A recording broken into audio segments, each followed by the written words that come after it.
Black and brown women are often viewed as somehow responsible for their situations, while white women are viewed as vulnerable victims. This is a clip of Delegate Eleanor Holmes Norton speaking at a 2022 House Civil Rights and Civil Liberties hearing on the neglected epidemic of missing BIPOC women and girls. Why, in your view, are Black women and girls treated so differently by law enforcement? And how does this disparate treatment affect Black communities?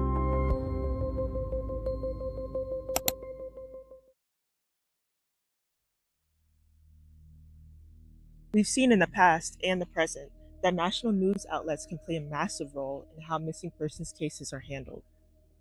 Cases that make the headlines often catch on among social media platforms, garnering hashtags and widespread volunteer mobilization.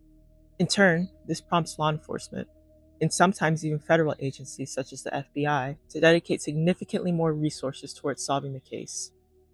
But what factors determine whether a case receives this type of attention? The answer is more complex than most people think. Despite only making up roughly 7% of the overall U.S. female population, Black women and girls account for nearly 39% of missing persons cases, according to a 2025 FBI Missing Persons Report. Yet, national coverage of these cases is scarce. Often, local media outlets mention missing Black women and girls in passing, leaving the cases to fly under the radar. In the words of Congresswoman Robin Kelly in a 2022 article, there is no national search, nor an evening news special. The coverage we receive will quickly fade away, and the families of our missing will continue their search alone. There are a few overlapping factors that cause Black women and girls' cases to get less attention. Today, we're going to uncover how race plays a role in both how well the case is known and how the victim is characterized. Generally, media tends to focus mostly on white, middle to upper class women, particularly young and conventionally attractive women. Why? Well, the public tends to find it easier to sympathize with these women due to a bias known as missing white woman syndrome.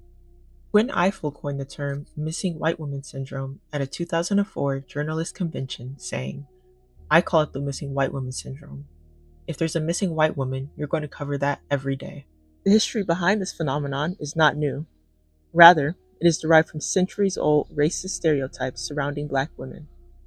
I refer to them as pervasive narratives that consciously and subconsciously inform how Black women are perceived and portrayed in the media.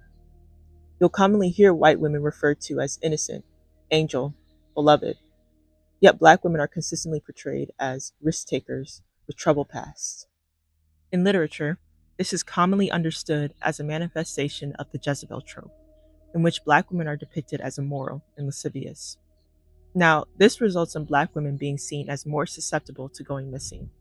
People, including law enforcement, often assume that Black teens and women have voluntarily left their homes and attribute this to either running away with a romantic partner or for drugs. Another one of these narratives is the strong Black woman archetype, which depicts Black women as less vulnerable. We see this narrative frequently in healthcare, where Black women are not taken seriously or even denied treatment because doctors and nurses fundamentally do not believe that Black women feel pain to the same extent as other women. So, when a Black woman goes missing, the response is lacking. People do not view these women as innocent or angels, but have a much weaker and less sympathetic response due to these ingrained racist narratives. In response to Delegate Norton's question, Natalie Wilson, founder of the Black and Missing Foundation, responded with the following. We notice, and we hear this from families all the time, that Black and brown girls are not seen as victims, and oftentimes they are adultified. So the perception is that whatever happens to them, they deserve it. And because they come from a poor or impoverished, marginalized community, that sort of deviant behavior, it's acceptable, and that's what happens there. Adult women are not the only ones that are impacted by racist tropes and narratives. There are a myriad of factors that contribute to how cases of missing Black girls and children as a whole are treated, which we will discuss next week. But until then, I would urge you to stay connected with your local community and support the people around you. Do what you can to spread the word about missing Black women and girls, whether that's sharing, volunteering, or just staying informed. Thank you.